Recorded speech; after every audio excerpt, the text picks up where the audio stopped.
and welcome to another episode of Eating at a Meeting. I am so excited to be back in my home office in New Bern, North Carolina, and to bring you my guest this week. Actually, just met her in person on Sunday, Monday, one of these days this week. Yeah. We were both attending and speaking at the Event Connector Conference in Kansas City and learned so much from her. I'm like, hey, do you want to be on the show on Wednesday? So she said yes. So I'm so excited to bring to you Dr. Kristen Malik. She is a behavior change designer and the owner of the Behavior Change Company. She's an Amazon bestselling author of The Path to Designing Behavior Change. And Kristen was like, I need you to sign my book. She brought the book with her this week to get you to sign it. So Kristen blends neuroscience and behavioral science to help event professionals design events that don't just inspire the moment, but actually change behavior and how people think and act after they leave. And that should be the point, right, Kristen? Right? That's what I've been saying. I mean, I remember in my old corporate job, I was like, okay, how do you want to make them feel? What do you want them to leave knowing? And what actions do you want them to take once they've left based on what they've learned? And they're like, what? Yeah, exactly. And that's why we bonded so quickly. Yes. And then actually just an exciting note on that is we bonded the fact that Kristen lived in New Bern, North Carolina for a year when she was younger. What a random it's such a small world, and it gets smaller and smaller every day. It really does. It really does. So you come to events, and to actually tell me how you got into connected events to what you do. Were you an event planner beforehand? Absolutely. So I was an event planner, very logistics based for quite a few years. And then I moved to Las Vegas. I was moved up into the executive director of events role. I was in medical association meetings. And then I had this like epiphany light bulb moment. I was in an event debrief and they were talking about how successful it was. And this was for doctors. And I was just like, are we measuring the right things? Did we actually make an impact? Are these doctors going to go home? Are they going to implement new practices? Are lives going to be saved? And we were asking like basic satisfaction questions, right? Like scale of 1 to 5. How happy are you with the speakers? How happy are you with the food? And we weren't actually looking at knowledge or behavior change. So I was like, I don't think we're asking the right questions, but I didn't know what questions to ask. I didn't actually know how to design for the ROI, the proven change. And so that took me on just like this real deep dive. I started going into psychology, which led me to neuroscience, which led me to behavioral science, and now like way too many other things because it's all impactful. It all kind of blends together. Of course, we're in a specialist world. We treat them as silos, but it's all just a crazy, massive Venn diagram. And that's how I got into it. And now that I do all of these cool things and we change mindsets, we're changing behavior, that can obviously apply to situations outside of events. But events is like my love, my passion. It's what fills my bucket for sure. Well, and what you're talking about, it really helps us or should help us take it out. Well, we've always done it this way. And going back to that corporate job that I had, I'm like, okay, so if we want to make change, we need to test them now to know what their knowledge is about selling what they're selling, right? Yes. And then design the education sessions around what you want them to be able to do after the fact. That's going to be too much work, Tracy. I'm like, and it does. I mean, what we learned this week, I mean, it does take a lot of pre-work versus just like, hey, let's have this conference. Yes, it's definitely, I would argue like the more work because when you get it down, it's actually less work, but it's being intentional, right? It is more work. It's kind of like when you're cleaning a closet, right? You have to take everything out and organize it. So it looks like a big, messy, like, what am I doing? I have to unpack everything and look at all the craziness that I have in my wardrobe. And then you sort it all. This goes into this pile and this goes into this pile and this goes into with this pile. And then life is so much easier. So it's a little messy at the beginning, but then actually it streamlines everything. Decisions are made so much easier. People are happier. It takes much less cognitive load. It takes less labor, less 2 a.m. putting out fire emails. But it is all about being intentional for sure. And I love that word intention and I actually used it in my presentation this week. I'm like, you have to be intentional about what you're designing for food and beverage. Yeah. Right. And especially with dietary needs or whatever, or even making sure that they don't fall asleep in the afternoon. Right? Because you've just fed them heavy carbs, right? Yeah, it's like that cookies and carbs and candy, exactly. Right? So thinking through this behavior change rather than the logistics arm of it, and you have the experience in both, when you walk into a room or read a banquet event order, what are you actually looking at that most planners and caterers overlook? Yeah. I know at the beginning of my career and so many people that I talk to now in the industry, I mean, we are trained to think in execution and we're trained to think in terms of like numbers and outputs and things that can be measured. So when we were first looking at it, many planners are like, how many people am I planning food for? Did the food arrive on time? Is there enough seating? Of course, did we stay on budget, right? And I'm not saying those things don't matter because they absolutely matter. It's just about taking it one layer deeper. So I like to ask, like, what behaviors is this event, this food and beverage, is this encouraging, right? So one of the biggest mindset shifts that I encourage planners to make is just like stop asking, what's the nicest meal we can serve within our budget? And really just take it like to that purpose mindset of what experience are we trying to create. So when I'm looking at a BEO, I'm looking at every decision in a BEO, whether that's meal format or buffet layout or menu wording, even the serving order. We've got labels, which I know we'll talk about. We're big on labeling, right? Even timing. What all of that's doing is it's shaping that behavior, whether we plan to or not. And so there's so many layers to go into this, right? But it's all being goal focused, right? If it's networking, are you going to have a plated dinner, right? If it's reducing, like all of these decisions, all purpose and goal oriented, right? Right. And that could tie into even your sustainability goals and when you think dietary needs too, and figuring out how, I think I mentioned it, we were presenting at the same time, so you and I didn't see each other's breakout sessions, but how is like the person who has the dietary need usually gets their meal 30 minutes later. And that's, we have to think through that intentional design. And I think just to add like one comment to that, I feel like I'm always fighting when I'm talking to groups about the food and beverage experience. I'm always fighting the plated dinner things, right? Plated dinner feels premium. But then if you take it back to the goal, it's networking, accommodating dietary needs, reducing waste, creating conversations, giving guests more choice, right? Yeah. An action station or a buffet outperforms a plated meal every time. And it's really on us to change the mindset of our boss or CEO or board to get them to see it the same way, right? Yeah. I mean, because that plated meal, just thinking about that, you've got a big centerpiece in the middle and you've got, 6 feet to the other side of the table? I'm like, I can't talk to you. No.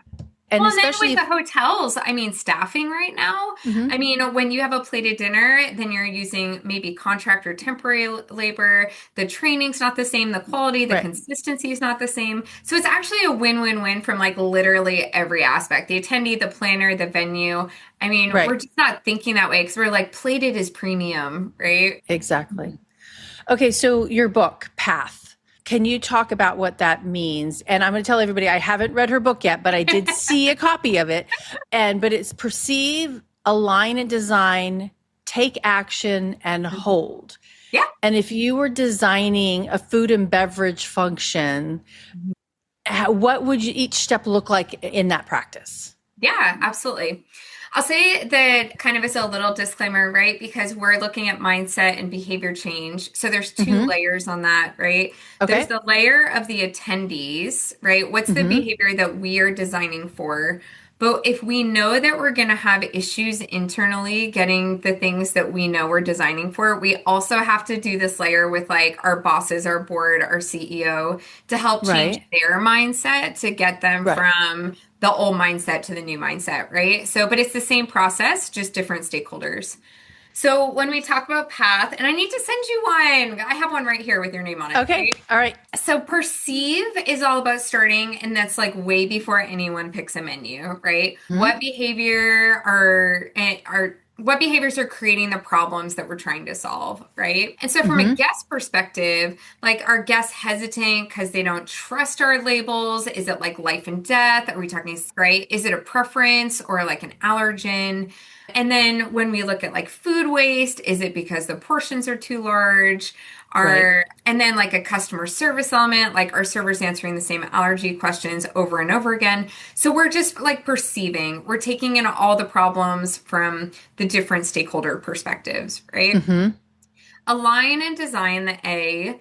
That's where we are really like kind of diving in, and it's my favorite part of the whole process. And this is like a 20,000 foot overview of it, right? Okay. So it's where we stop asking people to like work harder and we're redesigning the environment to really work with like our behaviors and our brain science and all of the fun things.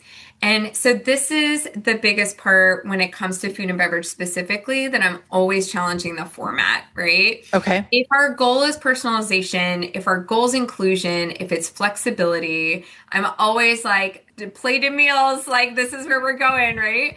Action stations can actually elevate that. Buffets can elevate Hmm. that, right? Designing for the most maybe complicated. I think you said it best in your presentation of like designing for the minority, Yep.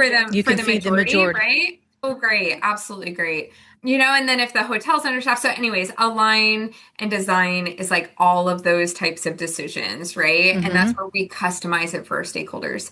And then take action means everyone understands like not just what they're doing, but like why they're doing it. That was a big discussion That. at this Hmm. event we were just at, like understanding and explaining and communicating the why. So that way the Hmm. catering staff, volunteers, planners, vendors, like they're all on the same page, all reinforcing the same guest experience. And then hold, the H in path, is where everybody, I say everybody, that's a generalization.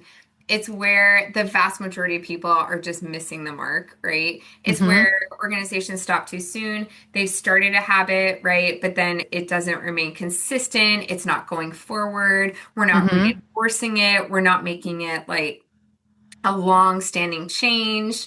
It's just like a one and done kind of thing. Right. So if like our main goal is like, did food waste decrease or were allergy questions reduced? Did the guests seem more confident, right? What Right. behaviors did we actually change?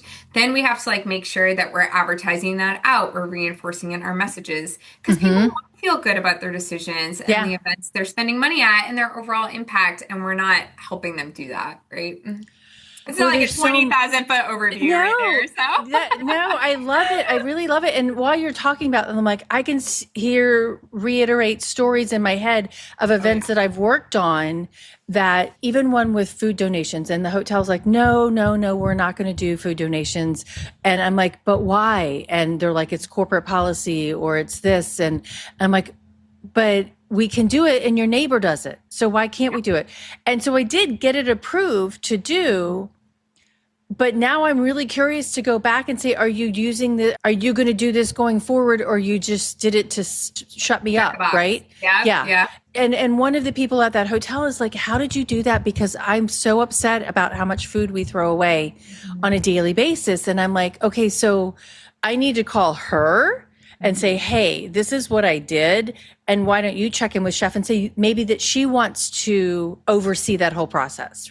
Yeah. And, but actually a change happened this week. I was so excited. So on the menu cards that Mhm. the hotel had, and I've never seen this before, but the hotel had put at the bottom, it said this item does not contain any of the top 8 allergens Mhm. on the steamed broccoli and whatever. I was Right. so impressed by that. I'd never seen it, but I said to the banquet captain, I said, just so you know, there's 9 top allergens now. He goes, there are, and I said, yeah, sesame was added. So that was breakfast, and at lunch he had already changed them all. Yeah. And I was like, oh my gosh, I'm blown away that you listened and you took that away. So hopefully Yeah. they continue to do that. But yeah, Hopefully. yes. They were very, very receptive this week. I really They were was great. impressed. Yeah. So it was good. Okay. So a lot of behavior change comes down to physical environment as well. And like, what do you see in the room when you walk in a room? Whether it's a trade show or a banquet room or whatever, how do we apply the lens of path to a room full of food, or whether it's that seated and served or even that action station thing? Where would you expect the biggest untapped opportunity to be when you're designing the room layout? Yeah, absolutely. From so many years of being an executive director of events and being in the planner aspect and logistics before that, like, what do we do with our food and our layouts, right? We lay Mm-hmm. things out on the tables. We just put on our floor plan where we want the buffet or action station to be and the drink station to be. And then we just like kind of trust that the banquet staff and banquet manager and captains that they're just going to make it look pretty. And Right. so we spend this so much time like choosing the menu, but not like enough time like designing the food experience, right? Mm-hmm. Unless it's like a food-based event where it's very intentional. There's lots of food-based events that are still not intentional and they're not very good, but Right. there's nothing. So I actually like take a lot of things from retail for this of like Okay. eyesight, right? So Mm-hmm. the things that are on the shelf right in front of you are normally like certain brands that pay for that. They're more expensive. Your off brands or your cheaper things are like on the lower levels and the higher levels. Mm-hmm. So the very basic thing is like, what's the first things that guests see? And I guarantee you, your basic like banquet staff, and I know this because I was a banquet staff, right? I was a banquet staff for years. They're not taught that. They're Right. like, here's your food bowls, and you have like 45 minutes to set up, and you're putting things out, and you put the cheap stuff before the expensive meats, and like, Right. like you have the basics, but it's not at this level, right? And then you go into like which dishes are easiest to reach. If you're putting different types of fruit or different types of sides, but it's a double-sided buffet, there's only one bowl, it goes on one side. Like most people aren't going to reach across, Right. right? And then Mm-hmm. and then if they only have one spoon or fork for that and it's on the other side, you're not going to reach across. It's not very inclusive or accessible. Right. Especially I'm super short. I have short arms, right? This week they did do like, can you immediately identify the allergy safe options? Most time it's not that good, right? No, it But wasn't. Yeah. I think was the one thing that's like just so basic and it's like messes with you so much. And this happened this week, right? And they were so good. And I don't know if you were at the like send off thing because you might have already gone Mm-mm. to the airport. But there was like, it was beautiful. It was a great room and so many options. And it was like a walking chip bar and then like a tater tot bar, right? Okay. But the thing is they put plates on like, and it was one-sided buffet, right? And so, Okay. but they put the plates at both sides of the table. And I don't know why they did that. So a bunch of us grabbed our plate and then we were so confused because we were like, okay, like, what is this? Right. Because it wasn't until you started at the beginning that you saw tater tots and then you like put it together. And then as you're continuing on that way, because it looks like a charcuterie, you just go up Uh-huh. and you grab some things, right? And it wasn't until I saw Megan Martin and she had like the chips and I was like, oh, it's a chip station.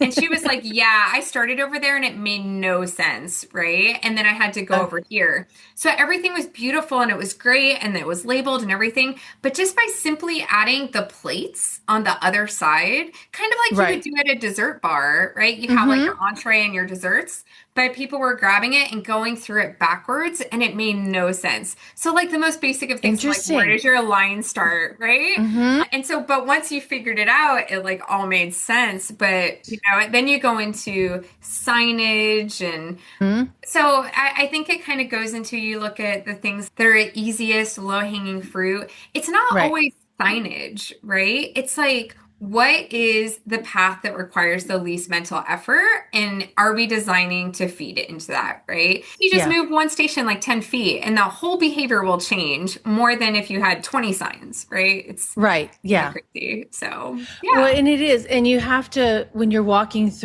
in, and it's what's that science of a trade show? Everybody goes right. Is Yeah. that correct? Yeah. Like typically, yeah. So if you're at the entrance of a trade show, you want to be on the right hand side of the show when you go in because that's where most people are going to go. But same thing with your events when you're with all of your action stations when there's so much to do, how do you Yeah. manage that, and Yeah. where do they make those decisions? And actually a floor plan would be really helpful for some people, Yes. on that, and put that on the event app, right? Yeah. That could Yeah. Yeah. be, Absolutely. yeah, this is where I can get this food and this is where I can get this food because I don't eat hot dogs and I'm, whatever it Yeah, is, right? Yeah. exactly. Exactly. Yeah. When we do this, okay, you mentioned from the stage the other day hypnosis, right? And Mhm. not the hypnosis that we're going to take our shirts off, right? But the hypnosis of forcing people to go to the right or whatever. But does that end up, do people really feel constrained or policed by doing that? And how can you make them take those believable steps that's the intent is to go that way, even though, does that make sense? Yeah, yeah, Yeah. yeah, absolutely. I think coming from, again, not a siloed perspective, but across so many different fields, when Mm-hmm. people come to me and they talk about signage and policing and flow of traffic and things, I actually most of the time tell the event professional, like, stop thinking about the influencing people and just, if you're doing one thing, just start thinking about reducing effort. Right? Because every Okay. sign, every announcement, every instruction, every email, every ping on your event app, it's asking guests to do more thinking when they're already like tired, out of their environment, cognitive load, maybe low sleep, maybe high alcohol, we don't know. So I'm always like, how can we design or redesign this experience so that way that desired behavior feels like obvious? It's the path of least Right. resistance because we actually Mm-hmm. are hardwired to do Mm-hmm. like the path of least resistance. And so I would say, like, to sum that up, like good behavioral design, it actually doesn't feel controlling. It feels like really intuitive, if that makes sense. Okay. Yeah. No, it does make sense because you do, when you're going to a conference and maybe you're a first timer, right? You're Yeah. walking into this room, or into this entire space, you're overwhelmed. And so helping them make the least amount of decisions and Mhm. but by designing it that way, Yeah. the yellow brick road kind of thing, Yeah, right? exactly. Yeah. Okay, you design the whole guest journey for behavior. Yeah. If we map that into food touch points at an event, registration, arrival, buffets, desserts, coffees, how would you think about turning each moment into a small intentional cue instead of being one big speech about safety or waste? Yeah, that's so good. Of course, my like brain goes to, well, it depends on the target market and then the mindset and behavior change that we're Which actually it does, designing for, right? Yeah. right? Because that's going to be like so unique and it's not going to look Mm-hmm. the same depending on what that is. So if I was looking for like the common theme through all of it, I would say like the big mistake that sticks out to me is that planners are like always trying to communicate everything at once. I'm Mm-hmm. like, I just think about these like know before you go emails. They're Right. Oh my so gosh. long. And now that people are using like their favorite AI, they're like so much longer, right? There's so much longer, so many M dashes, so many emojis, right? But they're so long. And if we can remember that like behavior works better when each touch point has just like one job. And Mm-hmm. so instead of giving like one big speech about like allergies or one big speech about sustainability, if we let every food touch point on the guest journey quietly reinforce the same story. So like Mm-hmm. I got the story from the event that we were at that they really cared and were intentional about food and the people and making sure people felt included, psychologically safe Mm-hmm. for what they were eating, simply because they had consistent labeling throughout everything and Mm-hmm. they labeled things in the same way, whether it includes this or whether it excludes this, right? Just being Right. consistent, right? And it was consistent across every food touch point across the entire It journey. was. Yeah. Yeah, because if you think about it, like people are going to remember that experience way more than they're going to remember an announcement. So Right. intentional food touch point consistency. Yep. Well, and that reminds me, I love it wasn't branded, but it was the simple it was kind of branded without their logo, but the way they laid it out on the thing. But it takes me back to an event I did a couple months ago. Mhm. And the banquet captains are typically the ones who make the labels. Well, this woman, I said, I would really like the labels to be done this way. She's like, well, I don't know how to use Publisher. So it's going to be really hard for me to figure out what that is. I'm like, okay, so you need to train that person on how to use Publisher so that she can do her job better, right? Because even the ones that they did without my changes, the logo was three-quarters of the, or one Mhm. quarter of the logo of the hotel was one quarter of the card. And then the words were all like scattered and not put in, Mhm. in a consistent format. I'm like, this is your brand. Yeah. I mean, and so I need to call them back and say, hey, can I just help you do this part? Yeah, Right? yeah, Yeah. yeah. Or like Um, give a Canva template instead of a publisher right. Yeah. file because like everyone Yes. can use Canva at this Yeah. point, and then just Right. talk about the design elements. Like I want this in this ratio. I've Right. created the template to make things easier. If it helps you, I'm happy to do these things because it's really important Hmm. to our event. Yeah. Yeah, exactly. Yeah. And I'm a Mac person. So I was like, can you send me the file and I'll edit it, but I can't Yeah. open Publisher on a Mac. Mhm. So it made it very hard. Yeah. But And one of the things that I've done recently, or not recently, but the last couple of years, is in past hors d'oeuvres, just talking about labeling, is that I don't have one right here, but I'm like, hey, here, Avery labels 3x4 name tags, right? Yeah. Slide that buffet label into the name tag and put it on the lapel of the server because their hands are full, Yeah. right? They have a Oh, tray and that's such a good napkins. idea. And the servers freaking they like fighting over I want to be the crab cake, I want to be the tuna tartare. And they can easily switch it out, but it makes their job so much easier. Mhm. Yeah. And if they don't speak Yeah. American, Yeah. if they don't speak English, it helps them do their job better and Yeah, feel I was a banquet server at a five-star hotel for just a little bit, and the Mhm. we used to do the little cards on the past hors d'oeuvres that would have Mhm.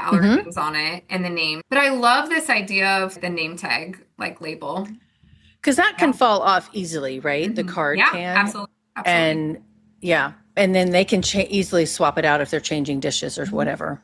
Yeah. Okay, so designing systems, and as much I'm like, I'm an event planner, I should have systems in place, but a lot of us are ADA and we keep a lot of it in our brain, but systems of cues and reinforcement, not just that one time motivation. Mhm. If we put that towards catering and food service and hospitality teams, not meeting planners per se, but what would be a behavior system that actually holds up? Have you worked on that side of the I mean, I think we can't really answer this question Okay. without like acknowledging just like since COVID, Mhm. staffing, turnover, contracted temporary workers. I mean, it does make training consistency and quality a Right. real problem. So, how I take that approach is like if I know those are barriers to Mhm. good design, I need to design for those barriers and make the case for that design, which is oftentimes not training or Right. systems for them, but changing my design to have like, okay, I'm going to have an action station. I'm not going to rely on the servers. I'm going to, do the buffet. I'm going to make sure that I've got plenty of choices. I'm going to have multiple bars, multiple different Mhm. options. I think often we're expecting consistency and Mhm. quality from people And we say it's because they don't have consistent systems, but you also have to, like, as Stephen Covey, acknowledge what you can control and what you can't control, right? Okay. And it's not like up to us to give them consistent systems. Like if you're in a Marriott property, they have their own trainings, like at a corporate Right. level and a local level and whatever. But like under pressure, people don't rise to the level of training. So they always are going to fall back on what's easiest, right? They always go to the path of least resistance. Hmm. So if I have no choice but to design for my frontline catering staff, and I don't know if they're going to be quality or not quality, I'm always going to be like, what makes the right action the easiest for that staff? Like, I'm not going to be doing like the hand service dressing on the salad. I'm not going to Right. do that, right? Like, there's just certain things that I'm like, I know I can't control that, and it's going to Right. be a nightmare. So, the things I can control, right? Like clear visual standards, I can control consistent labeling. I can control like very simple decision trees. I can control checklists. I can Okay. control like shared language. But the goal can't be about like how do we do a behavioral system for somebody else's employee, right? Because they're going to go to the True. path of least Hmm. resistance, right? So just a Yeah. better design to work with those boundaries, right? Right. So Yeah. like not really an answer, but that's like how I approach No, it, right? but I think it's really important because I mean, whatever property you go to, maybe it has the Marriott brand, Yeah. but it's owned by you and managed by me, Yeah. right? And Yeah. so you don't have that consistency across the board. As much as we want to say that there is, there's Mhm. not. Yeah. And not pointing Marriott alone, right? I mean, it Yeah. could be any Everybody. brand, and it could be every Lowe's that you go to, or even I Exactly. did a post this week about serving nothing but cakes as a gluten-free option, and I got two or three emails about people who've gotten sick from the gluten-free ones. But I had another woman, and I need to reach out to her and say, okay, did you call the store or did you call corporate?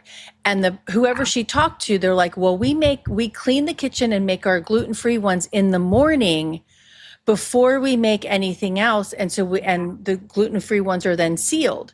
Yeah. So she and her celiac kid can eat them safely. And that makes a difference. Yeah, But it does. And but it's just a it's to your franchise. point. Mm-hmm. Yeah, it's absolutely to your point that like I think people see a name and they don't understand Mm-hmm. the difference between corporate and then franchise. Right. And then of course independently owned, and they're all trained different, they're all handled different. Mm-hmm. And it makes a big difference, right? It does, yeah.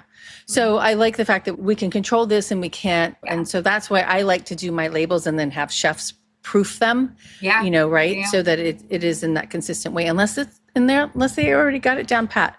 Yeah. Well, okay, so neuroscience with event design, Mhm. and Tahira's really big into all of, Oh yeah. inclusive. Yes. What's happening in our brains when someone chooses a safe labeled option or anything like even if you don't have a dietary need, what happens Yeah. when our brains and how do we design for the subconscious rather than fighting it? I Yeah, mean, the absolutely. least path of least resistance, you've said it, but what Yes. is going on in our brain? Yeah, yeah. So a very like high overview in a very short amount of time, right? Your brain, 5% conscious, 95% unconscious, subconscious, right? Oh, So wow. only 5% of our brain is conscious. That's our logic, that's our creativity, that's our reasoning, that's our positive affirmations, right? Everything else is the 95% subconscious, unconscious. And so our brain's like constantly do do do do. That's how Mm-hmm. you can drive home and then look around and be like, how did I get here? Because you're just on autopilot, right? Your brain's Mm-hmm. so used to making the same things.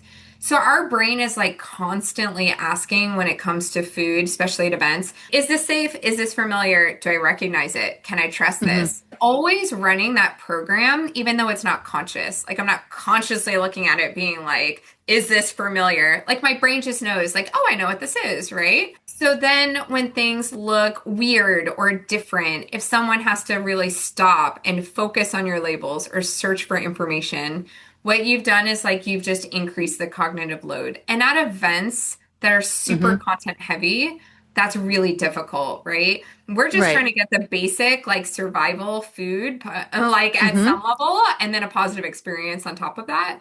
So I think the planner's job in this case, like in a neuroscience perspective, Mm-hmm. it's not simply to like provide information. It's like really to reduce uncertainty because our brain is hardwired for safety. Like Mm-hmm. our number one unconscious, like our prime directive of our brain is safety and security.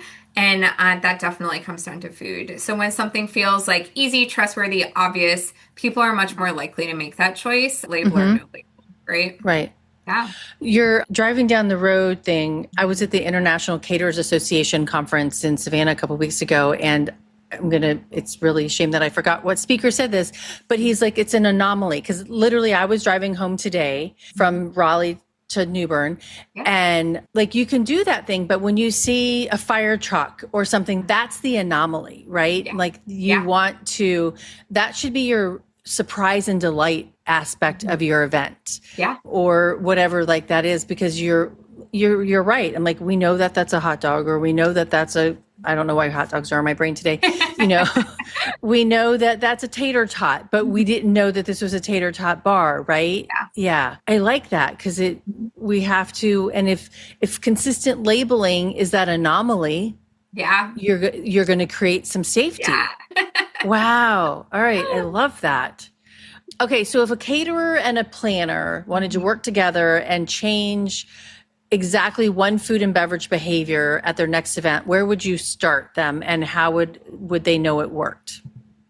Yeah, so I mentioned this in the event that we were just at, but I would Hmm. like, please don't start with the menu, right? Start with like that goal, purpose, outcome, right? Instead Hmm. of asking what items do we need to put in the menu, what's within our budget, ask what do we actually want people to do differently? And hopefully that's Hmm. tied to your goals, right? Maybe it's reducing Hmm. waste, maybe it's increasing confidence, maybe it's encouraging network, or, Hmm. lately, like getting people to try local foods, right? And then Right. you're designing that around that one behavior. So if I could change one behavior, actually, I think it would be the planners, right? Stop Yeah. choosing meal formats based on tradition. Start choosing them Right. based on outcomes, right? Yeah. Yeah.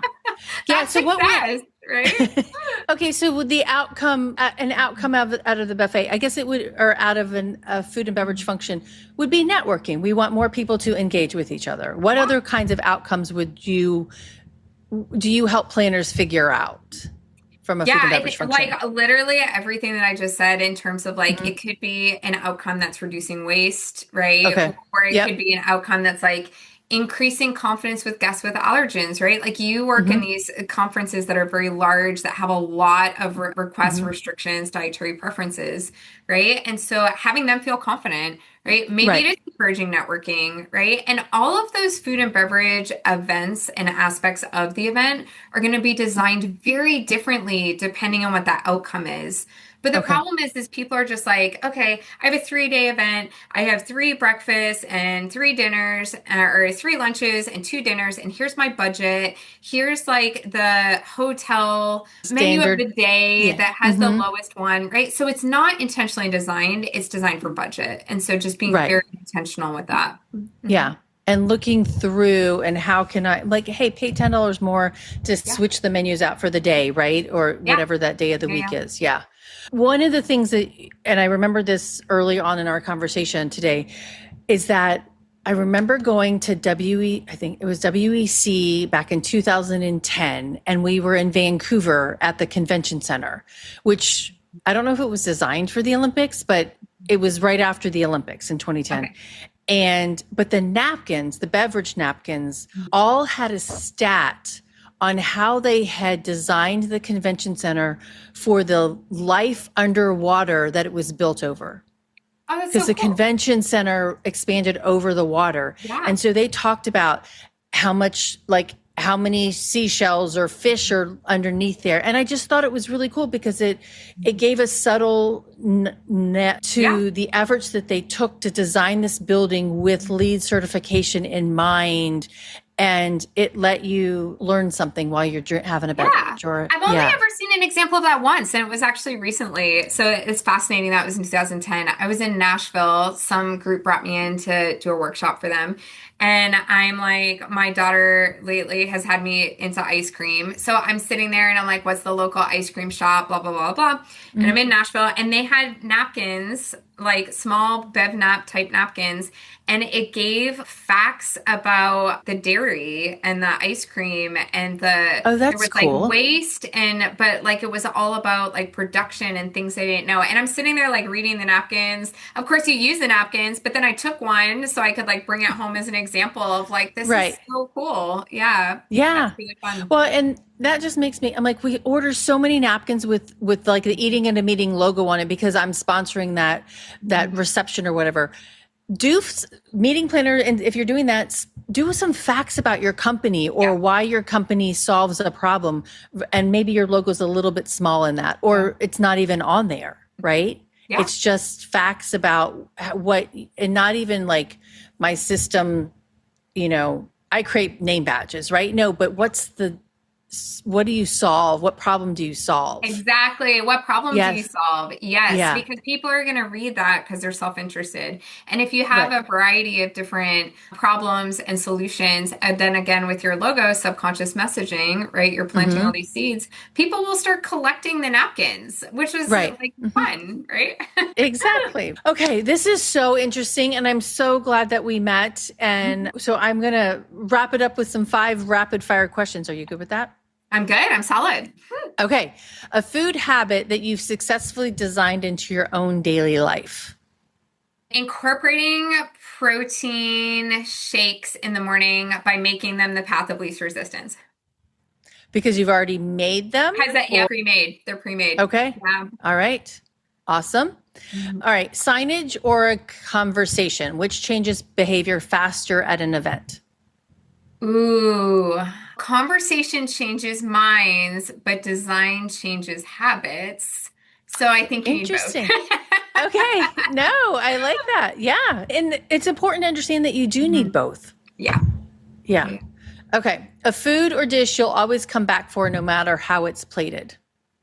Ooh, well, my brain goes to connection. So I'm thinking like a really great charcuterie board, right? Like Okay. interactive, social, everyone creates their own experience. If I can only choose one, right? If I can Okay. only... Yeah. Yeah.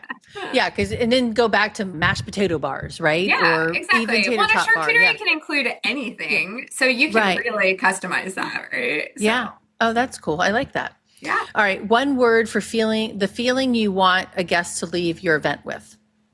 Ooh, scene. Okay. Scene. Yeah. Yeah. It's not a, In 'cause, so like, many ways. yeah, hospitality isn't about perfection. It's about like making every guest feel welcomed and included and cared for. And like the event was like designed for them. It's Right. what causes connection, right? They want to feel seen. Yeah. And even if they don't tell you they feel seen, right? They're going to feel it and they're like, "Oh, I'm going to go back tomorrow morning." Yeah. And they're Yeah. going to show up differently, right? Yeah. If they feel seen. Yeah. Yeah. Okay. And last question, finish this sentence. Every meal should. Well, now my brain's on scene. So I'm going to say make people feel like they belong, right? Every meal should make people feel like they belong. Though I wonder if my answer would be different if that wasn't the last question. So Right. I'll have to follow up with you on LinkedIn about that. But that's where I'm at right now. Make people feel like they belong. So No, it's super important because you don't know how, like, oh, here, you're vegan, but do you want this scallop? I mean, that makes people feel unseen, and that little question can actually just trigger somebody. Yeah, Unfortunately. absolutely. Yeah. All right. I don't have your information up here on the slide on the screen. So tell everybody how they can get a hold of you. Yeah, so I'm super active on LinkedIn at Kristen Malik, and then my website is designingbehaviorchange.com, and I have all my links and email and everything on there. So designingbehaviorchange.com or at LinkedIn, Kristen Malik. Okay. And your book can be found on your website? Yeah, it can be found on the website. It's most often ordered on Amazon. So yeah, the path to designing behavior change. Yeah. Okay, perfect. Kristen, thank you so much for joining me today. Thank you. This was so much fun. It's so random that Like you're in Newbern and I used to live there. That's so fun. Very fun. And we were just together in Kansas City yesterday. So, I know, right? Yes, that's Small so world. fun. It's a very small world. So everybody, I hope you got a lot out of this. Please connect with Kristen, hire her to help you do some behavior change if you need it. Yes. And next week we'll be back. I'll be here in the office. And until then, stay safe and eat well. Thanks. Thanks for listening to the Eating at a Meeting podcast, where every meal matters. I'm Tracy Stuckrath, your food and beverage inclusion expert. Call me and let's get started right now on creating safe and inclusive food and beverage experiences for your customers, your employees, and your communities. Share the podcast with your friends and colleagues at our Eating at a Meeting Facebook page and on all podcast platforms. To learn more about me and receive valuable information, go to tracystuckrath.com. And if you'd like more information on how to feed engagement, nourish inclusion, and bolster your bottom line, then visit eatingatameeting.com.